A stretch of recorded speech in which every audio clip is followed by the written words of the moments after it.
Fala meu bom, fala meu querido, como é que você está? Eu estou ótimo. No episódio de hoje a gente vai falar eu vou ter algumas anotações minhas sobre malthusianismo, tá? A gente vai conversar um pouco sobre isso hoje. Antes eu queria dar um aviso rápido que eu vou entrar de férias, vou ficar um tempo sem gravar, tá bom? Então eu vou gravar até o final do mês, agora a gente está gravando dia 12 do 12, significa que eu vou postar mais semana que vem e na próxima, depois eu vou entrar em férias, né? Não sei o que eu vou postar na semana que vem, mas na próxima eu vou postar uma retrospectiva do ano e tal. Eu vou assistir um episódio.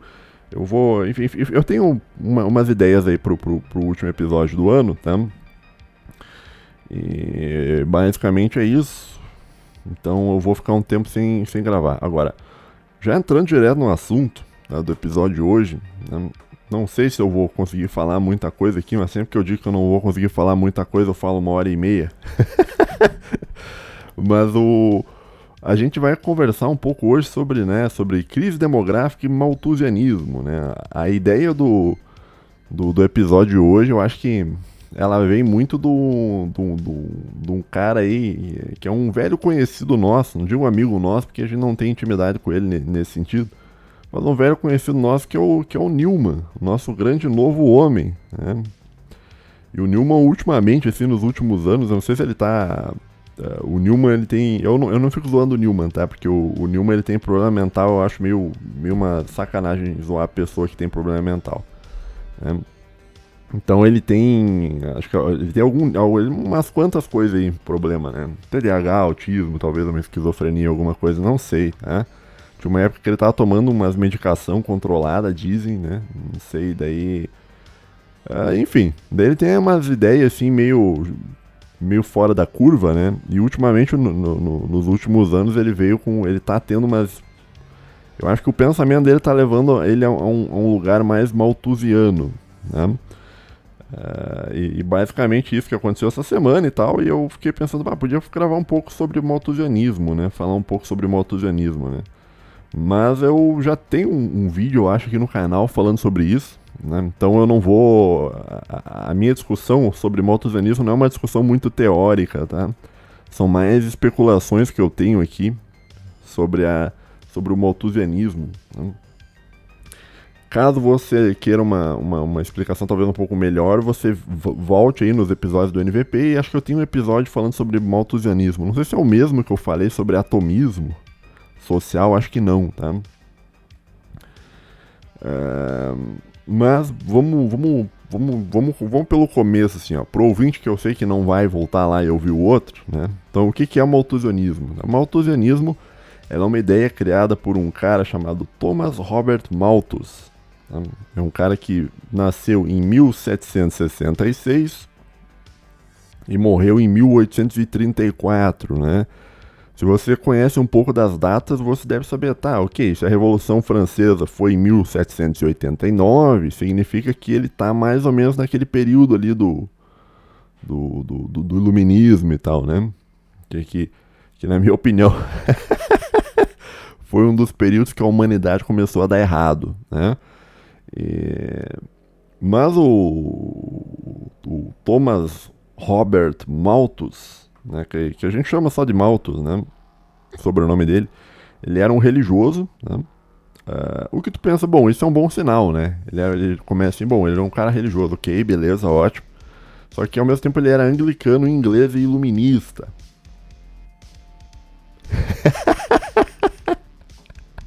Daí quando tu vê o cara assim, não.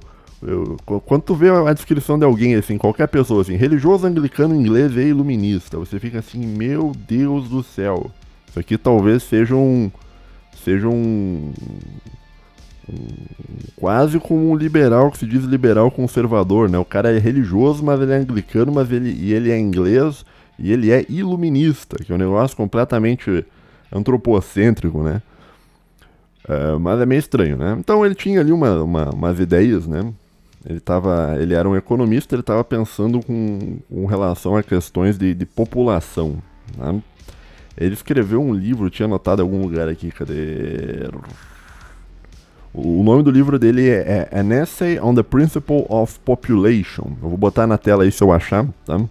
Eu tenho uma versão dele traduzida para o português, que ela tem ela tem 134 páginas, tá? 134 páginas, cara, você consegue ler aí em uns 2 dias, assim, de boa, assim. Se tu quiser pegadinho mesmo, você lê num dia só o livro inteiro, né? E ele é bom, porque é bonzinho de ler esse artigo dele, tá? Porque não é difícil, tem traduzido em português, né?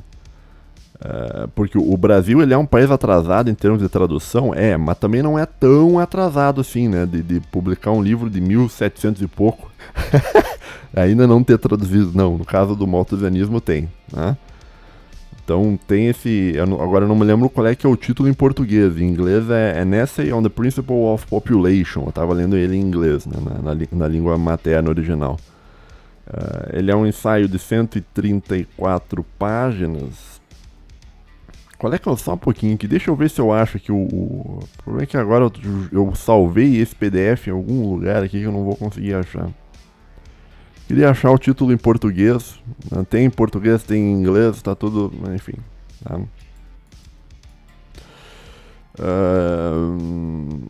Bom, eu vou botar na tela aí, depois eu procuro em off na edição, eu ponho o em português, caso você queira ler em português. Tá? Então você, 134 páginas, você consegue ler isso aí num dia, 2 dias, né?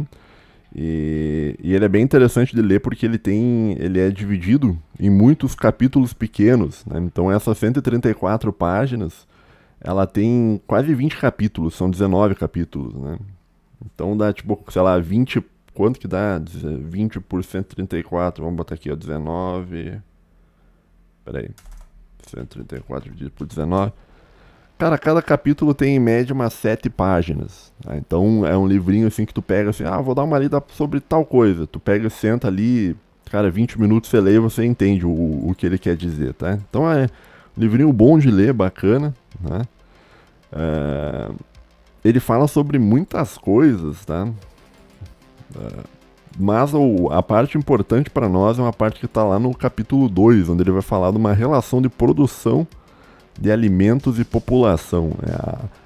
Isso que eu vou te contar aqui é o óbvio, não é óbvio, mas é algo bastante conhecido, né, com relação ao Malthus, né, que é a ideia de que a população humana ela se multiplica em termos geométricos, né, e a produção de alimentos ela cresce em termos aritméticos, né. Homero, eu sou alunoide do MEC da escola pública. Eu não sei o que é a PA e PG, o que é isso e tal.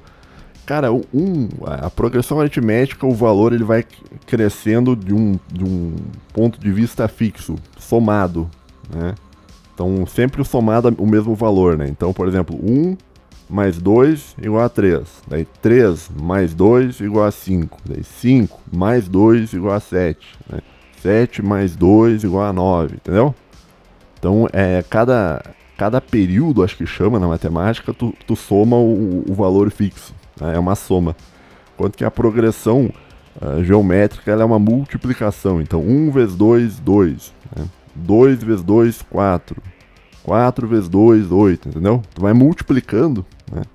E, em resumo, o que ele está querendo apontar é que a população humana ela cresce muito mais do que a capacidade humana de produzir alimentos, né? Daí ele tem toda uma relação que ele estabelece, que é um ciclo, né? Um ciclo do desastre e tal. Naquele episódio que eu falei sobre o malthusianismo, eu falei talvez com mais detalhes sobre isso, né? Mas de tempos em tempos vai ter um desastre, vai ter uma guerra, vai ter uma praga que vai reduzir a população e depois a população começa de novo, tá? E isso é um ciclo, tá? Funciona de um modo meio cíclico. Tô tomando aqui uma suquita, não tô tomando mais Coca Zero, né? Agora eu tô tomando uma suquita, né? Que é o... Quem diria, né, cara? A gente via aquela propaganda da suquita na TV, que é o milênio. Hoje em dia a gente é hostil da suquita, né, bicho? Que horror, cara. Tô tentando parar de tomar refri, né? Não estou conseguindo. Tô diminuindo a Coca Zero, porque a Coca Zero é terrível, né?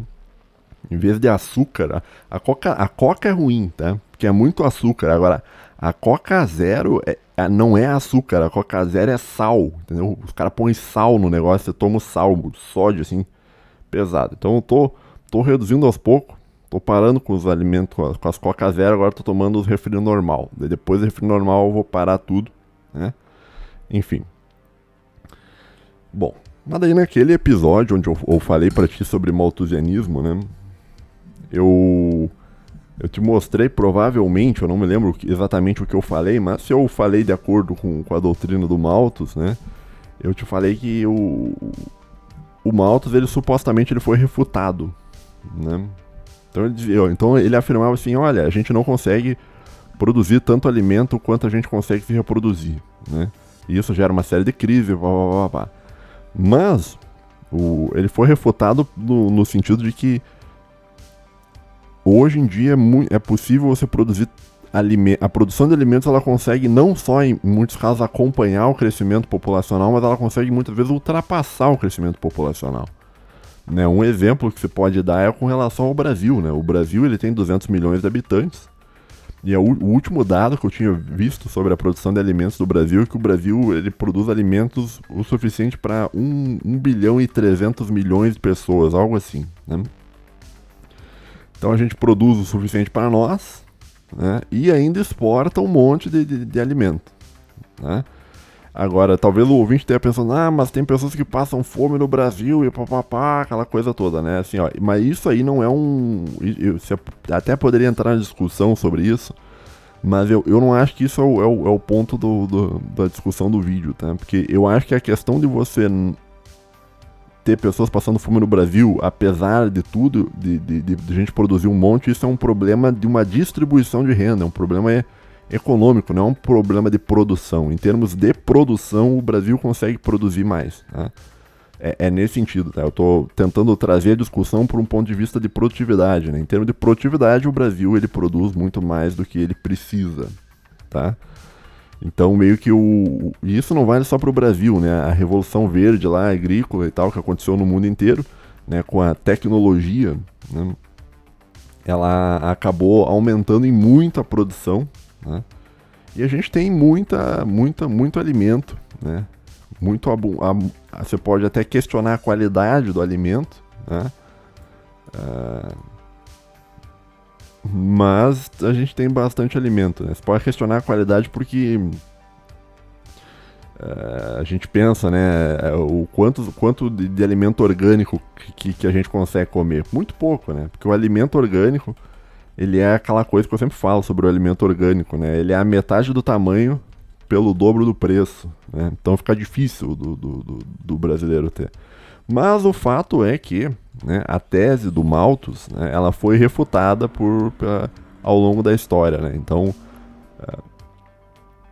ele afirmava, olha, a humanidade ela não consegue produzir tanto alimento quanto ela precisa porque ela se reproduz muito mais rápido do que ela consegue produzir alimentos, né?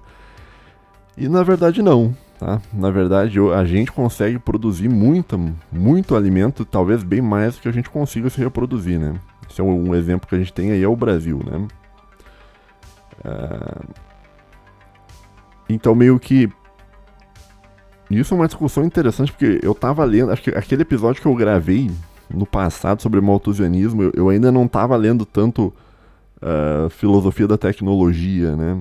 Então mas é interessante, porque no fim das contas, o que refutou o Malthus foi a foi a tecnologia, né?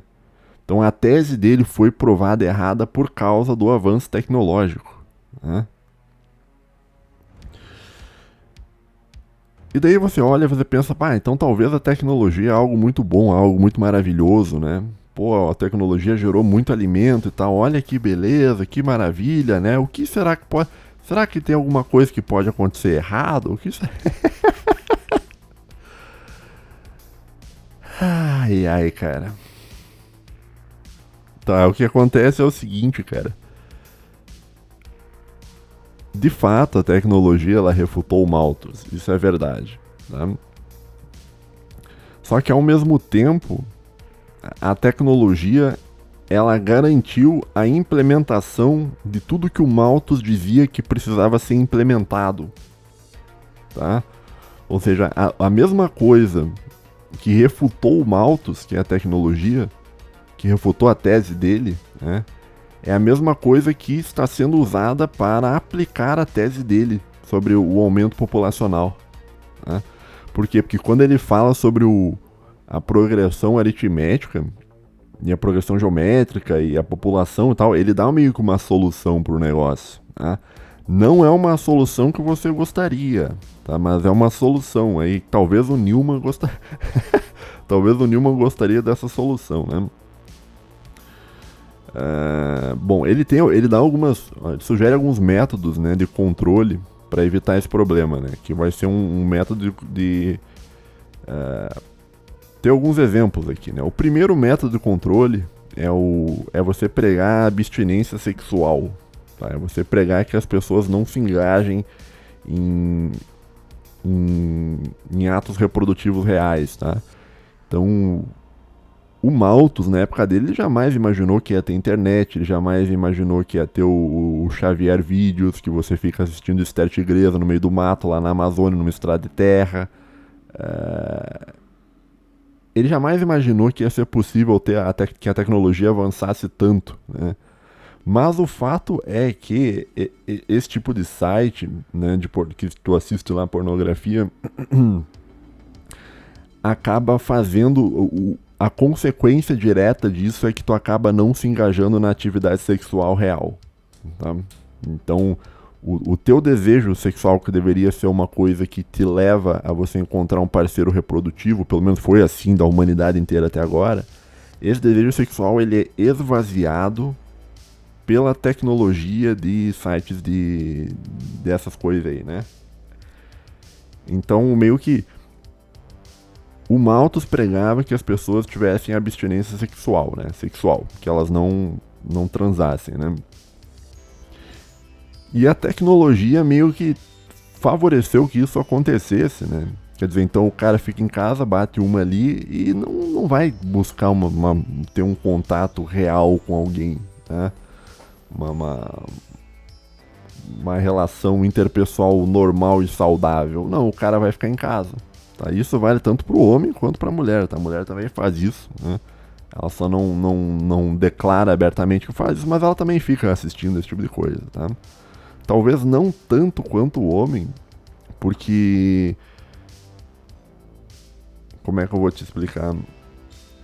Porque no caso, o desejo sexual da mulher ela não é esvaziado através de uma tecnologia desse tipo de site. Eu acho que o esvaziamento do desejo sexual da mulher ele se dá mais através da função hormonal de métodos contraceptivos e tal, anticoncepcionais, né? Que hoje todas as mulheres tomam isso sem parar, daí perde o desejo, né? E a perda gradual do desejo, ela vai gerar o aumento da hipergamia, porque o cara quer muito ali, mas a mulher também não tá tão afim, sabe? Porque ela já tá toda hormonizada e tal. Então... Mas é interessante, né? Porque o Malthus, ele pregava a abstinência sexual, e o que possibilitou isso no mundo que a gente vive é a tecnologia, né? Que é a mesma tecnologia que refutou a tese dele, né? Então, por mais que a tese dele tenha sido refutada pela tecnologia, o plano que ele tinha foi implementado pela tecnologia, com uma eficiência muito grande, né? Ele tem também um outro, então esse é o primeiro, né? Abstinência sexual, né? Um método de controle populacional. Tem outro método que é você adiar o casamento, né? Por quê? Porque na época dele, em 1700 e pouco, as pessoas casavam e tinham muitos filhos, né? Ele falou assim, olha, teria que ter como adiar o casamento, né? E isso também existe hoje, né? Por causa também da tecnologia, né? Então você tem um sistema judicial que avançou tanto, né? E aqui a gente está falando de tecnologia no sentido mais amplo do Jacques Ellul, né? Que muitas coisas são tecnologias, né? E o sistema, eu inclusive considero a existência do Estado uma tecnologia, né? Cujo objetivo é prover segurança contra inimigos internos e inimigos externos, né?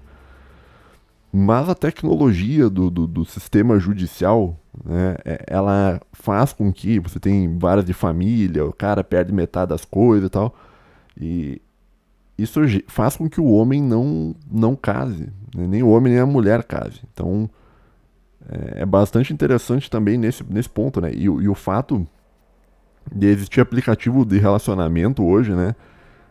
É muito fácil tu trocar de parceiro reprodutivo. Então, tu casou com alguém e não tá dando certo, você liga o aplicativo ali e passa pro lado, você já encontra outro, né? Então, as relações humanas, elas acabaram ficando não tão sólidas, elas acabaram ficando mais líquidas, como dizia o Bauman, e muito da liquidez das relações interpessoais humanas, eu acho que elas são causadas por invenções tecnológicas, né? Mas enfim, daí tinha um outro método que ele diz é o controle de natalidade, né? Que é a ideia de que você só tenha os filhos que você puder criar e papapá, aquela coisa toda, né? Que isso é implementado de um ponto de vista químico, né? Então você pega as mulheres, dá os métodos contraceptivos para elas tomar, diz que você está tomando isso aqui para melhorar a sua pele e tal, tem que tomar e tal, daí toma, né? Acaba perdendo o desejo sexual, que vai fazer com que ela não se engaje em um relacionamento sexual. Né, hoje talvez a gente seja a geração que menos se engaja em relações sexuais, tá? E mesmo que se engajar, ela não vai ter vontade, porque a química altera o cérebro. Ela não vai ter vontade, ela vai ter uma perda do desejo. Mas mesmo que ela perca o desejo e mesmo que ela supere a perda do desejo e realmente queira sair com o cara, ainda assim ela não vai engravidar porque ela tá tomando um inibidor químico, tá? Que engana o organismo dela e que faz que o organismo dela pense que ela está grávida e por isso o organismo não gera outra criança, tá? O que é bastante interessante, né? Eu tô querendo talvez te mostrar a relação que mesmo que o Malthus tenha sido refutado, e essa refutação foi feita através do avanço tecnológico que gerou bastante alimento, ainda assim o plano dele foi executado, né? Então ele sugeria que as pessoas tivessem abstinência sexual, que as pessoas adiassem o casamento, que controlassem a natalidade. Se eu não me engano, até ele fala sobre a moralidade, né? Você deveria mudar a moralidade das pessoas para que elas não se reproduzissem tantos e tal, né? Mas isso é mais pra frente, né? Ele fala que tem métodos também, que são métodos mais ativos de você controlar as populações mundiais, né? Isso aqui é muito... isso aqui eu li e fiquei, meu, que loucura, né? Mas ele diz que um método é a guerra. Tá? Ele vai falar sobre fome, sobre guerra e sobre epidemia, né? No fim das contas, ele tá falando sobre os cavaleiros do apocalipse, né? Deixa eu ver quais são... Deixa eu ver bem certinho aqui, ó. Os 4 cavaleiros do apocalipse. Cadê?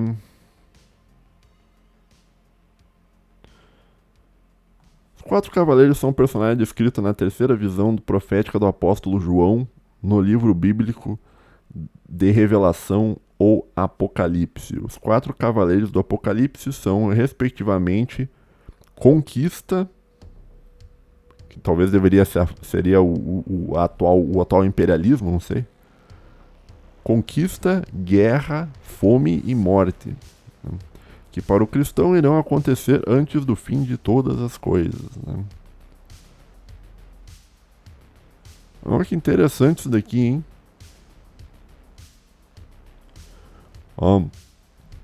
O número 4 na simbologia numérica bíblica representa a quadrangulação em simetria, universalidade ou totalidade simétrica, como em 4 cantos da terra, 4 ventos. Vemos isso também em outros textos, Apocalipse 4:6, Apocalipse 7:1-2, Apocalipse 9:14, Apocalipse 28, Apocalipse 21:16, provavelmente tornando esses 4 cavaleiros partes de um único evento relacionado.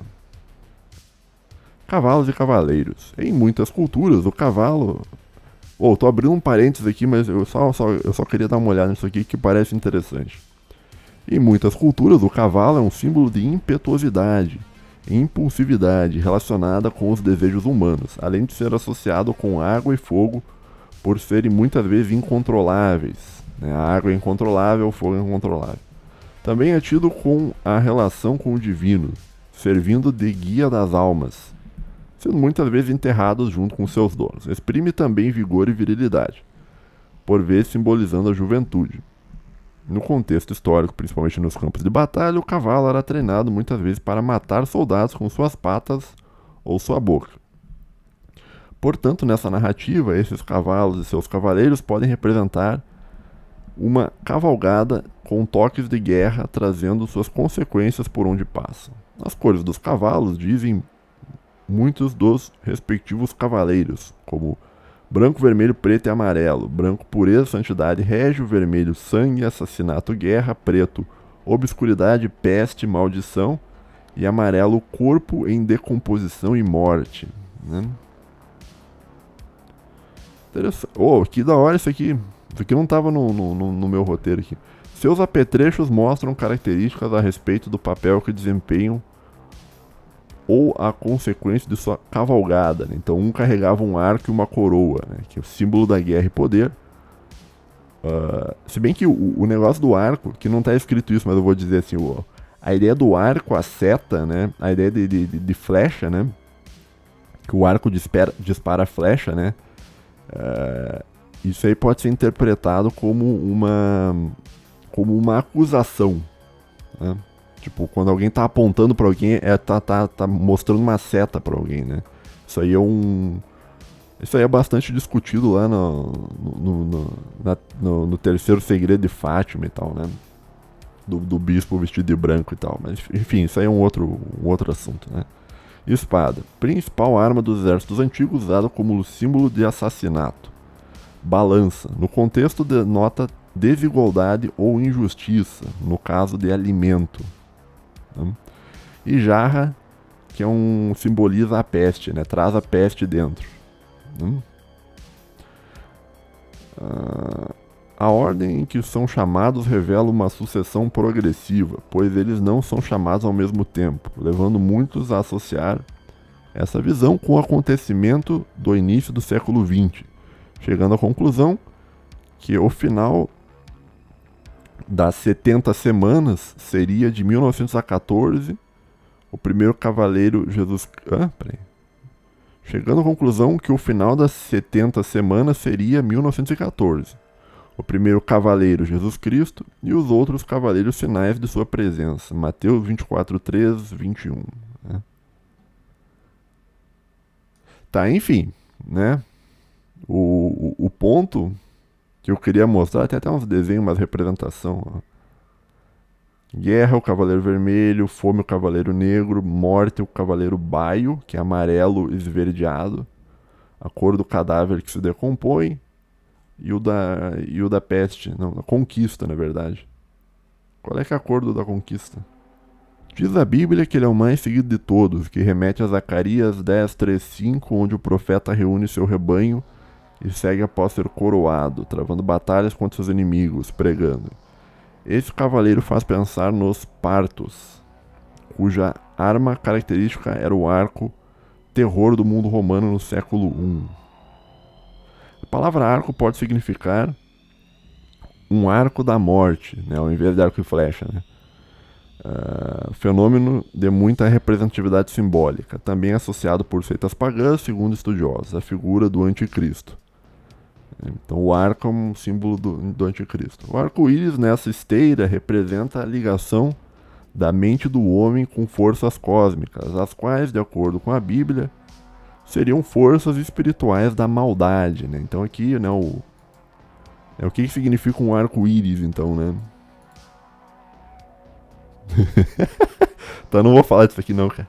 Porque a simbologia, olha só, a simbologia do arco-íris é um negócio que não dá pra falar na internet. Né? Simplesmente não dá pra falar. Né? Porque tem a associação com ordens herméticas, tá? Com sociedades secretas que existem até hoje, que fundamentam movimentos sociais que existem até hoje. Então, pessoal bastante perigoso aí que toma uns adenocromo e tal, né? Mas, né, vamos ler de novo aqui que é interessante, ó. A palavra arco pode significar, em lugar do arco e flecha representado na figura acima, um arco da morte, né? Lembra que eu falei pra ti de cultura de morte e tal, né? Fenômeno de muita representatividade simbólica, também associado por seitas pagãs, segundo estudiosos, à figura do anticristo, né? Ou seja, o arco representa o anticristo. É o cavaleiro que tem o arco, né? Que é o arco da morte, representa a figura do anticristo. O arco-íris nessa esteira representaria a ligação da mente do homem com as forças cósmicas, as quais, de acordo com a Bíblia, Efésios 6,12, seriam forças espirituais da maldade, né? Bom, enfim. Eu acho que eu abri um parênteses aqui que não estava no plano, né? Tá, esse cavaleiro que tem o arco, tá? A cor do cavalo dele é branco ou cinza, né? O simbolismo da cor que é a falsa inocência e paz disfarçada, né? Que é bem interessante porque a gente tem essa cultura da tolerância, do amor, né? Não, eu só quero o amor, né? A falsa inocência e a paz disfarçada, né? O cavaleiro tem um arco, né? Ou um arco-íris, uma coroa e uma máscara, né? O poder de conquistar, simbolismo do anticristo, falso crismo, a falsa religião, né? Quantas vezes a gente já discutiu, né, que o woke talvez seria uma falsa religião, né? Tem um nome em grego aqui, Hippos, mas aqui o meu conhecimento em grego é muito Hippos Leukos, Leukos, não sei se é o O acentuado, assim, Leukos, com K, né? Hippos Leukos, o cavalo branco. Tá, daí tem o da guerra, que é o vermelho, tem o preto, que é da fome, né? Que talvez que seja associado ao assunto do malthusianismo, né? E o amarelo é o da peste, né? A cor do cadáver que se decompõe, né? Eu não li os nomes em grego aqui, ó. O nome branco eu li, né? Que é Hippos Leukos. O cavalo vermelho é Hippos Pirros. O cavalo preto é Hippos Melas. E o cavalo amarelo é Hippos Chloros Thanatos, né? Cavalo chamado de peste, né? Enfim, tá. Enfim, só fazer um parênteses, né? Mas é interessante porque quando eu tava lendo, voltando pro malthusianismo, né? O Malthus, ele dá algumas soluções, né? Então, tipo, não digo soluções, mas talvez a consequência natural do crescimento populacional em excesso, né? Que vai ser a morte, cadê? Eu tinha anotado aqui, ó. Que vai ser a fome, né? Que vai ser as guerras e que vão ser as epidemias, né? Então, como tem muita gente e pouco alimento, as pessoas têm fome. Como as pessoas têm fome, elas se engajam em guerras, né? E as guerras também, a guerra junto com a fome, a falta de higiene vai levar a epidemias e isso vai levar à morte, né? Por isso que os cavaleiros do Apocalipse, eles andam todos juntos, né? Mas enfim, isso é só um paralelo, isso aqui é só uma coincidência, tá? O que eu tô te contando aqui é a teoria do Malthus, tá? Ela é só uma coincidência com a teoria dos cavaleiros do Apocalipse, tá? Não tem nada de verdade, tá? O símbolo do arco-íris é um símbolo do amor, né? Não tem hermetismo nenhum em volta disso, né? Não existem sociedades secretas, né? Isso aí é tudo teoria da conspiração e que você deve evitar isso aí, né? Porque isso é coisa de gente que faz discurso de ódio na internet, viu? Cuidado com isso aí. Deixa eu ver o que eu escrevi aqui, ó. Parece que vivemos em um mundo no qual, apesar do malthusianismo ter sido refutado, ele mesmo assim foi implementado, né? E isso é uma consequência da tecnologia, né? Então, isso eu já falei, né? A tecnologia, ela refutou o malthusianismo, né? Porque de fato a gente conseguiu produzir muitos alimentos, mas mesmo assim as pessoas que controlam o mundo, elas implementaram o malthusianismo, né? E implementaram muito efetivamente através da tecnologia, né? Então a tecnologia, ela gera uma abstinência sexual real, né? um não engajamento em uma atividade sexual real, a tecnologia impede e fragiliza a estrutura do casamento, que vai fragilizar a estrutura da família, que vai fragilizar a geração de pessoas, e a tecnologia também a estimula no controle de natalidade através dessas bombas químicas que as mulheres tomam para controlar os seus ciclos menstruais, né? Que vai reduzir o apetite sexual e que vai fazer com que a mulher não tenha vontade de se reproduzir e gera o processo, talvez, da hipergamia, né? Não sei. Isso aqui é só um insight que eu tive, né? Então, quer dizer, mesmo que o Malthus esteja errado, mesmo que de fato a ideia do Malthus tenha sido refutada, ainda assim ela foi implementada, tá? Ou seja, vamos ler aqui o que eu escrevi. Ou seja, o que refutou o malthusianismo foi justamente o que o implementou. Vivemos hoje em uma sociedade malthusiana. Tudo o que Malthus dizia que deveria ser feito para controlar o crescimento populacional foi feito. E foi feito com auxílio daquilo que supostamente o refutou. Bacana, né? Interessante isso, né?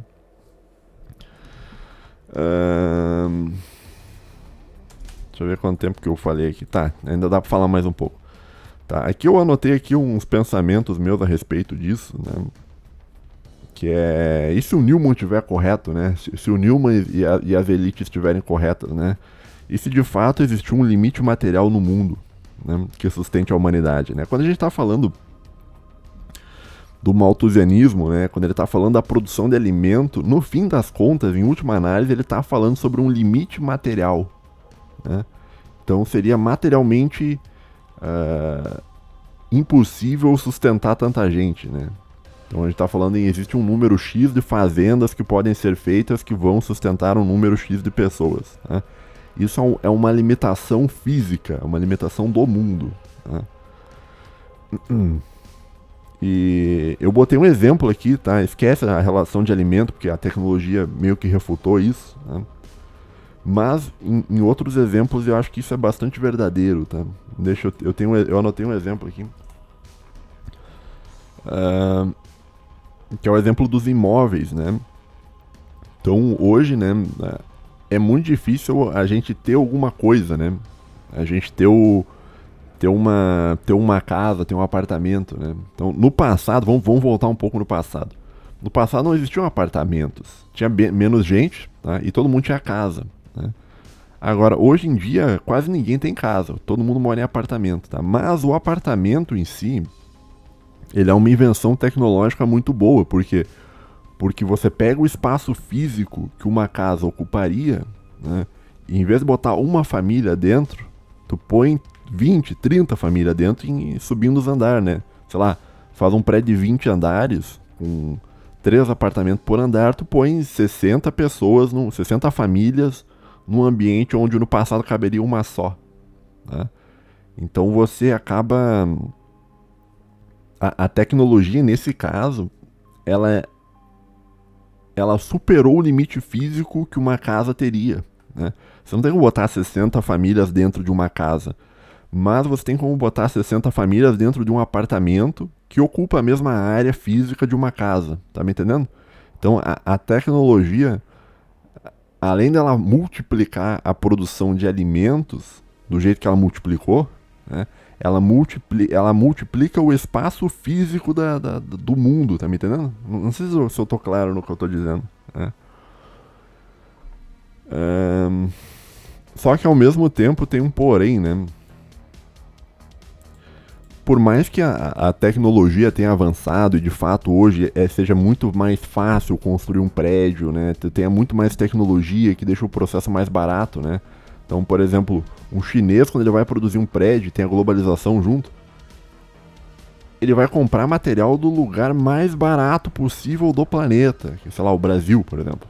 Mais barato e seguro, né? Porque tem lugares mais baratos, tipo na África, mas não é seguro, né? Pode dar uma guerra civil, alguma coisa, os caras fecham com um lugar mais seguro, que é o Brasil. Então, a tecnologia, olha só, olha que louco isso. A tecnologia possibilita que o brasileiro extraia minérios com uma efetividade muito maior, né, e transporte os minérios, né, coisa que era impossível de fazer no passado, transporte o minério para o outro lado do mundo para os caras erguerem um prédio, e aquele prédio que é feito na China, ele é feito com múltiplos ingredientes e coisas de vários lugares do mundo. Aí daí sobe um prédio de uma qualidade boa e barata, né? Então parece que a tecnologia meio que deu uma ajudada nisso, né? Só que ao mesmo tempo a realidade meio que bate a porta, né? Porque por mais que hoje seja muito mais fácil construir um apartamento, as pessoas saibam engenharia, saibam como construir as coisas, ainda parece estranho o fato de que hoje em dia é muito mais difícil de você comprar um lugar para morar do que antigamente, né? Então antigamente você tinha exemplos de pessoas que compravam apartamento em Balneário Camboriú, que é uma praia aqui de Santa Catarina, que o cara pagava 40 mil reais um apartamento a uma quadra do mar. O Rio de Janeiro também tinha histórias dessas. Hoje em dia, o mesmo imóvel que o cara comprou por 40 mil reais, os caras estão pedindo 2 milhões de reais, né? E você juntar 40 mil reais no passado era muito mais fácil do que você juntar 2 milhões de reais hoje, tá me entendendo? Então, por mais que a tecnologia avançou, ao mesmo tempo parece que não resolveu o problema. Parece que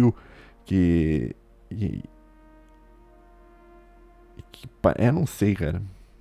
Porque as pessoas que querem... Porque assim, por mais que você consiga erguer um prédio e fazer espaço para 60 famílias, ainda assim, como tem muita gente querendo morar naquele espaço, naquele prédio. E daí você aumenta a procura e aumenta o preço. Por isso que os preços estão lá em cima, porque tem muita gente querendo morar num apartamento, né? E mesmo que a tecnologia ela tenha gerado uma expansão do limite físico de um imóvel, ainda assim o limite físico continua existindo, tá me entendendo? É bastante interessante isso, cara. Então, a ideia do limite físico proposta pelo Malthus talvez tenha um fundo de verdade. Tipo assim, talvez a tecnologia ela consiga melhorar a coisa, melhorar a produção, mas talvez a produção de alimento tenha um limite. Talvez ela consiga melhorar a engenharia, mas você não consegue construir prédios muito altos em todos os lugares, tá me entendendo? Porque eles acabam saindo meio caro também, né? Por mais que a tecnologia barateie o processo, ela ainda assim, o processo ainda, em muitos casos, ele é muito caro, né? Por isso que as pessoas da minha geração, que é os millennials, dificilmente a gente vai conseguir comprar um imóvel sozinho. A gente não vai conseguir, né? O Zoomer, então, nem se fala. O Zoomer, o cara tá lascado, bicho. O caso do Zoomer é um pouco mais complicado, porque o Zoomer ele tem o cérebro mais derretido ainda que o Millennium. Então, mas enfim, o Zoomer, talvez eu faça um episódio falando sobre o Zoomer no futuro, né? Não esse ano, né? Então, assim, o que eu tô querendo dizer é que a tecnologia, tá? Ela aumentou muito a produtividade, aumentou muito a construção das coisas, mas eu acho que ela não consegue anular o limite físico da coisa toda, tá? Então, talvez o Malthus esteja correto, né? Vamos pensar pelo ponto de vista do Newman. O Newman deve estar pensando assim, o Malthus está correto, por mais que a tecnologia possibilite uma expansão, ainda assim ela não consegue vencer as limitações do mundo físico, né? Então não vai ter lugar para todo mundo morar, não vai ter comida para todo mundo comer. E o malthusianismo está certo. Vamos supor, não é o que eu penso, né? Vamos supor que seja isso, né? Agora, também tem um outro fato bastante interessante, que eu botei mais um exemplo aqui, é que às vezes a tecnologia ela caminha de um modo diferente, cara. Porque a promessa do avanço tecnológico, a tendência é que tu pensa assim, deveria ser mais barato, né? As coisas deveriam ficar mais barato, né? Quanto mais tecnologia, melhor você consegue organizar os processos e mais barato fica a coisa, né? Infelizmente isso não tem correspondência com sempre, tá? Em termos talvez de produção de alimentos, eu acho que sim.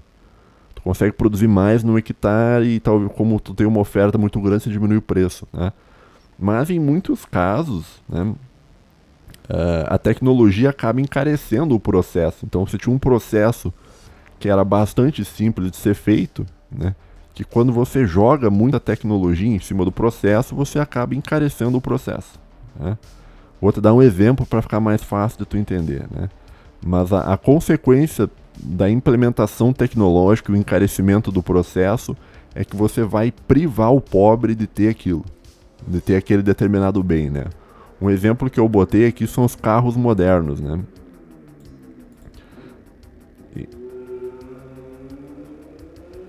Tá passando um randandan aqui, peço desculpas. Hein? Um eleitor.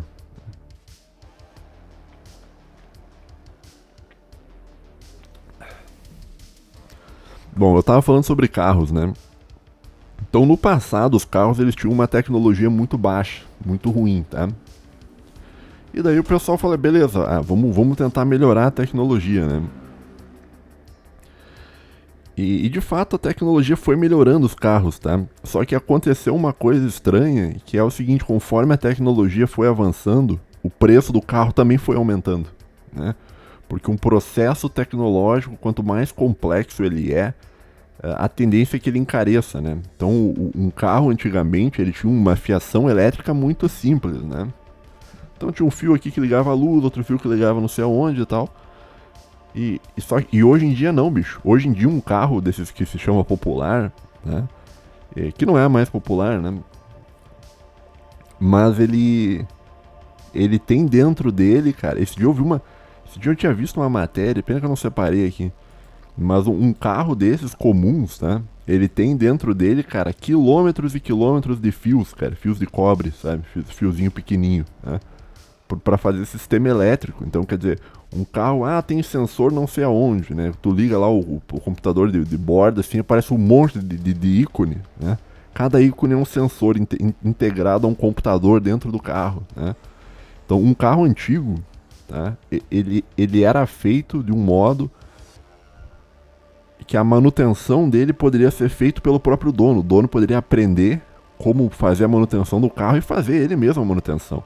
Agora a gente está num mundo onde o processo tecnológico ele é tão complexo, que é impossível para um ser humano individual entender completamente o seu próprio carro. Coisa que era coisa que era possível de ser feito no passado. E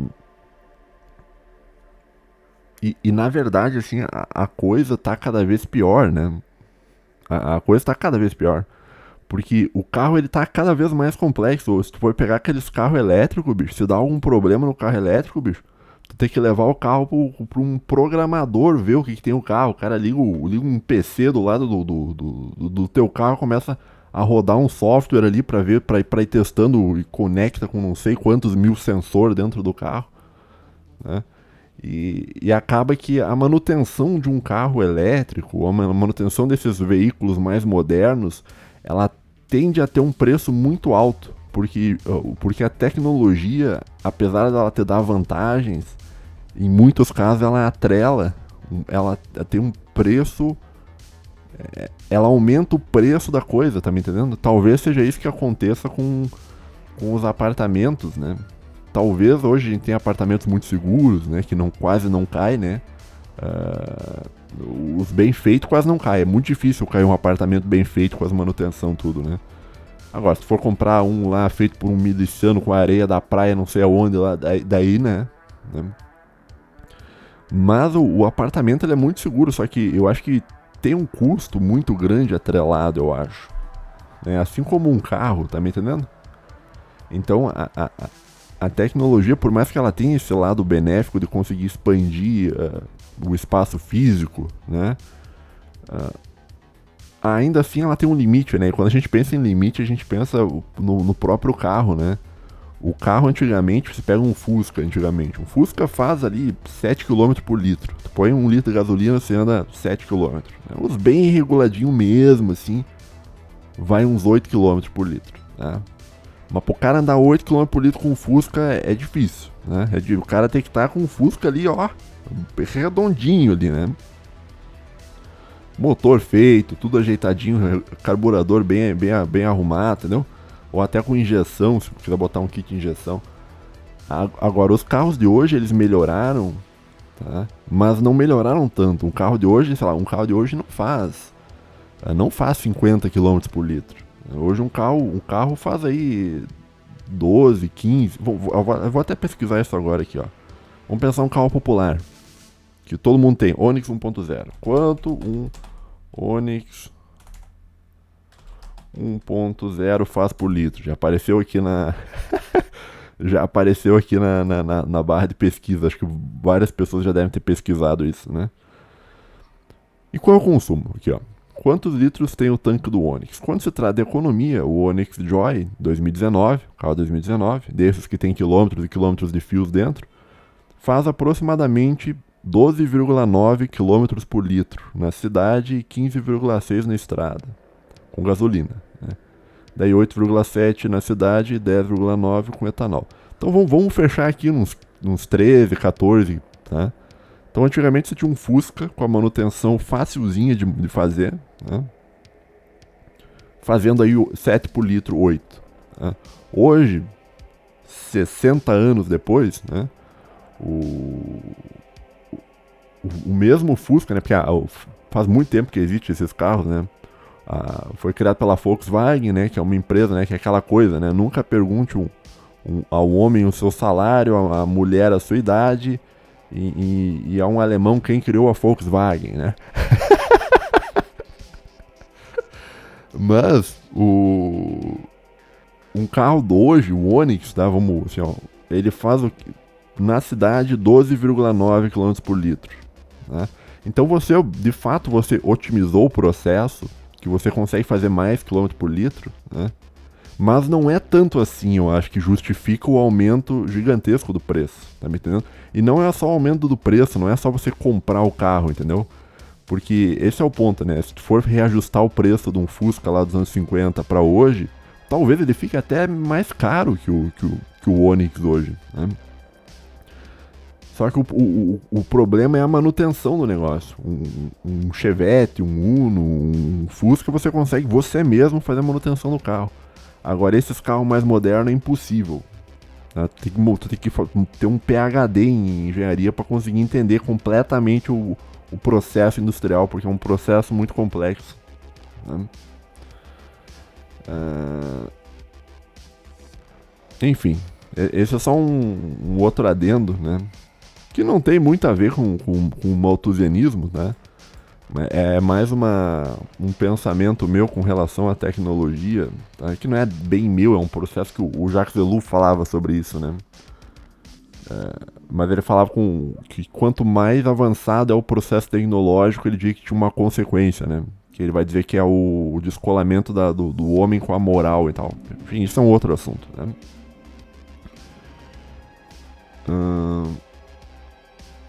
Tá, daí tem a inflação, né? Que é aquilo que eu falei. Será que um carro antigo ele era de fato mais barato de comprar? Eu acho que em termos de manutenção era muito mais fácil, né? Mas para comprar talvez o carro antigo fosse mais... Não sei. Deixa eu ver o que eu anotei aqui, ó. A inflação diminui o poder de compra das pessoas e talvez o objetivo seja esse. Porque reduzindo o poder de compra, reduz o consumo e diminui a pressão física no planeta. Será que a inflação é um plano malthusianista? Eu tenho uma pergunta no ar aqui. Né?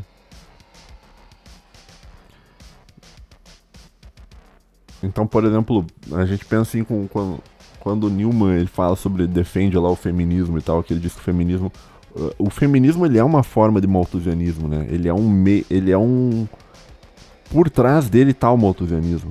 Né? E eu fico pensando, será que a inflação, será que cada vez mais o salário das pessoas está valendo menos? Será que isso não é um plano malthusianista, né? Porque assim, talvez o problema não seja o excesso populacional. Né? Esse é um outro ponto, né? Talvez o problema não seja o excesso populacional, talvez o problema seja o excesso de pessoas consumindo.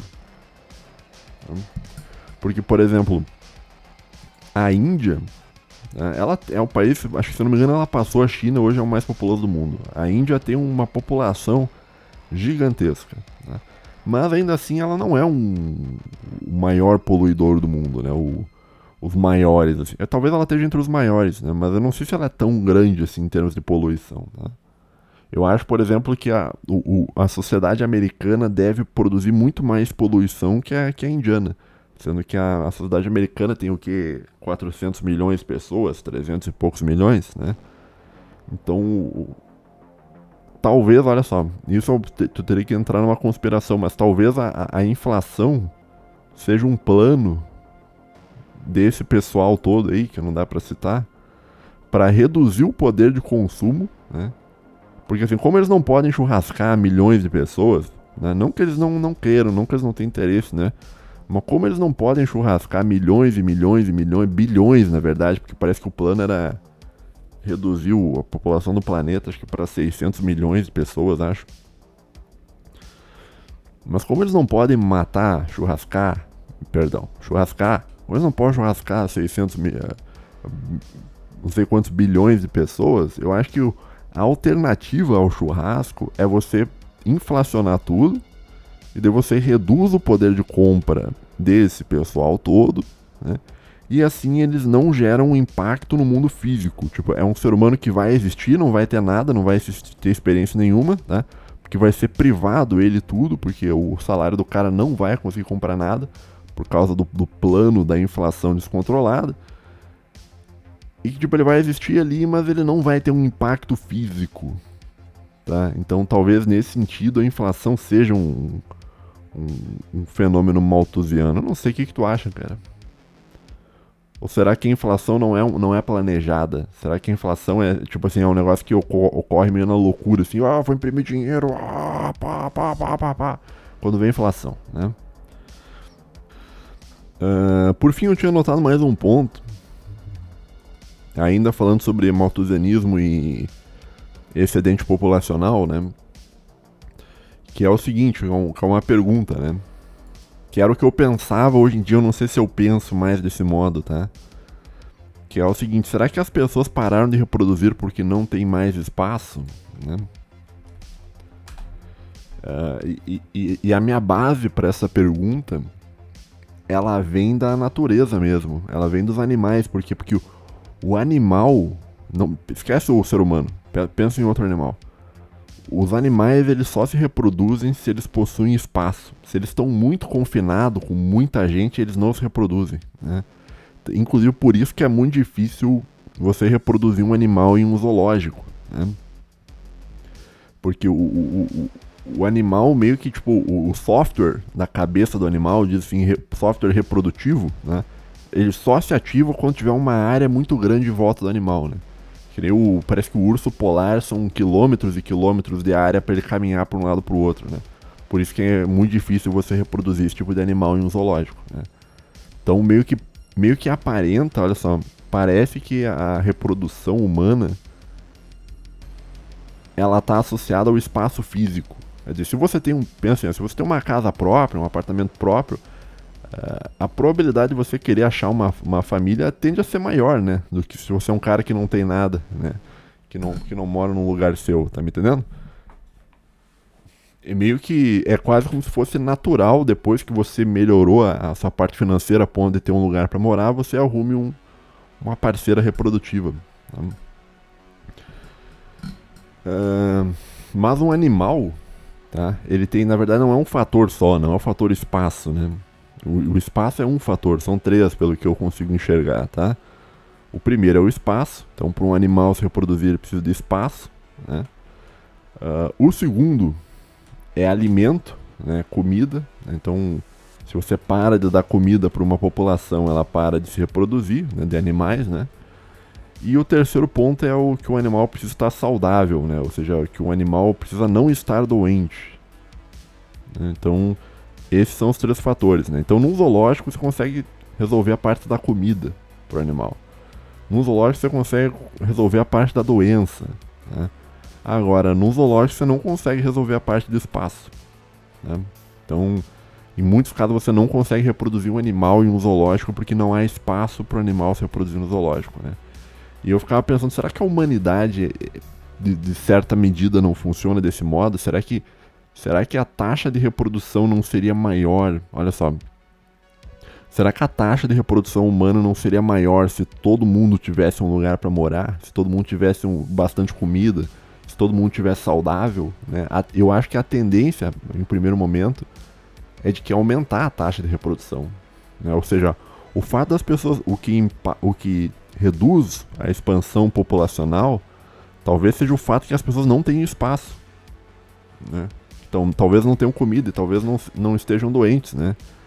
E eu era inclinado a pensar isso, mas eu mudei de ideia por causa do Rio de Janeiro. O Rio de Janeiro, meio que as favelas do Rio de Janeiro provam o contrário disso, né?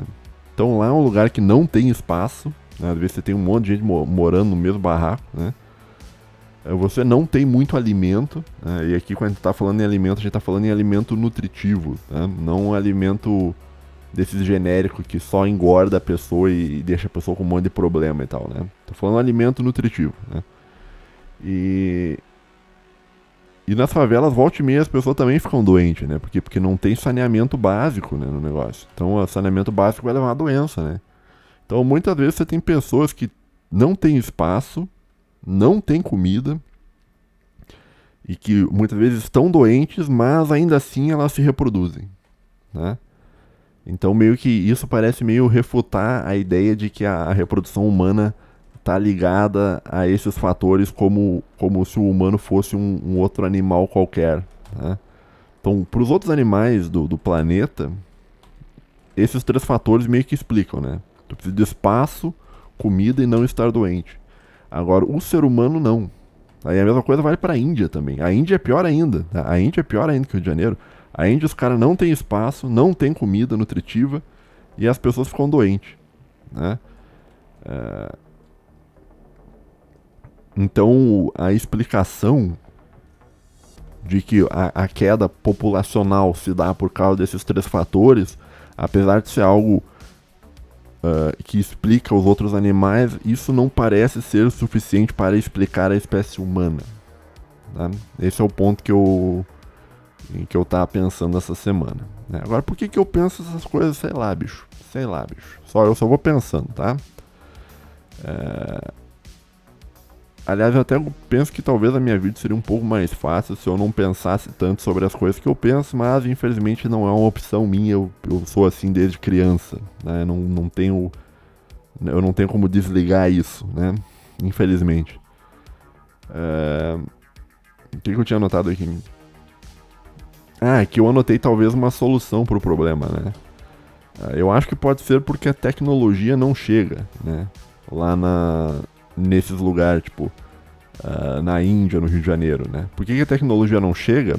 Porque a tecnologia, daí a gente volta naquilo que eu falei, a tecnologia custa dinheiro, é caro, entendeu? Pra chegar à tecnologia. E quando a gente tá falando tecnologia, a gente tá falando método contraceptivo, por exemplo, né? Inclusive por isso que os caras que são malthusianistas, eles têm umas políticas de distribuir anticoncepcional em favelas, assim, porque o malthusiano, ele vê o pobre como um problema. Não é o que eu penso, não acho que seja um problema. Eu acho que a pobreza, na verdade, não é um problema, a pobreza ela é a sombra da condição humana. Tá? Não há como você se livrar completamente disso, a gente sempre vai ser pobre, porque por causa da queda, né, do paraíso e tal. Mas enfim, isso é um outro assunto. Né? Então acho que talvez o porquê as pessoas continuam se reproduzindo mesmo sem espaço, sem comida e doente, eu acho que tem a ver por causa da falta de tecnologia nesses lugares. Né? E também porque existe uma cultura da putaria, né, que é um negócio que eu chamo de favelismo cultural no Rio de Janeiro. Né?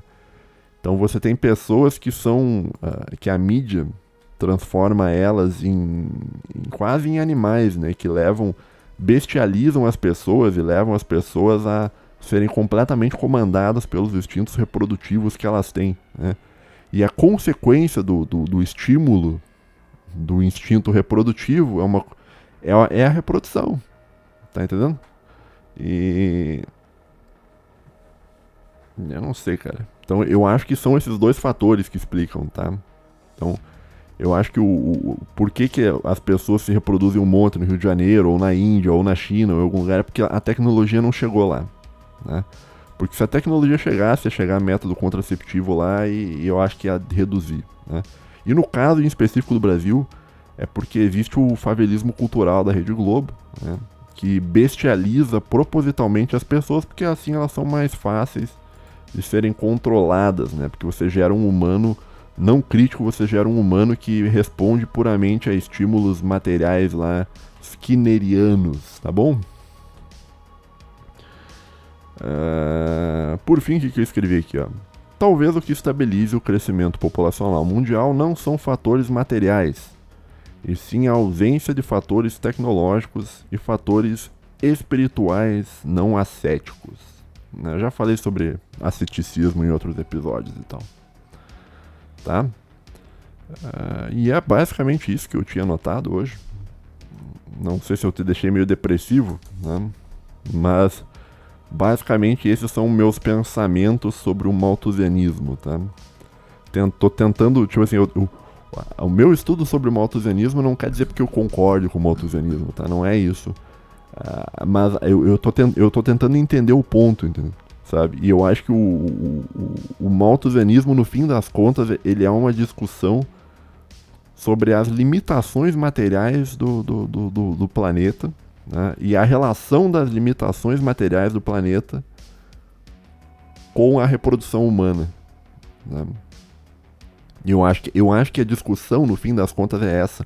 E por mais que o Malthus esteja errado, por mais que ele tenha sido refutado, ainda assim tudo que ele disse foi implementado.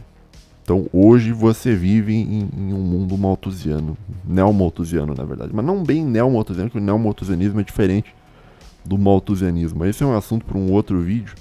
Eu acho que eu falei sobre neo-malthusianismo num outro episódio que eu falei sobre malthusiano, né? Tá bom, pessoal? Então é mais ou menos isso que eu penso, que eu tinha anotado, né? Deixe seu comentário e eu não tenho tido mais tempo para responder, mas eu dou uma olhada de vez em quando, tá? É muita gente me mandando mensagem toda hora para responder. Eu não tenho muito tempo, mas eu dou uma olhada, tá? Escreva, por exemplo, assim, ó, vamos pensar assim, o que você pode ajudar na discussão, né? Escreva por que você acha que as pessoas não estão se reproduzindo, tá? Esse é um bom comentário, tá? Porque eu vou ler e eu vou pensar sobre o que você comentou, tá bom? Também dizer que não concordo com o malthusianismo, não acho que as pessoas são um problema, eu acho que as pessoas são uma solução. Talvez o Newman pense que as pessoas são um problema, né? Por isso que o feminismo é maravilhoso e tal, né? Mas no meu caso não, tá? Eu acho que o problema não são as pessoas, tá? Mas enfim, isso aí a gente vai conversando até a semana que vem. Fique bem e até a próxima. Tchau, tchau.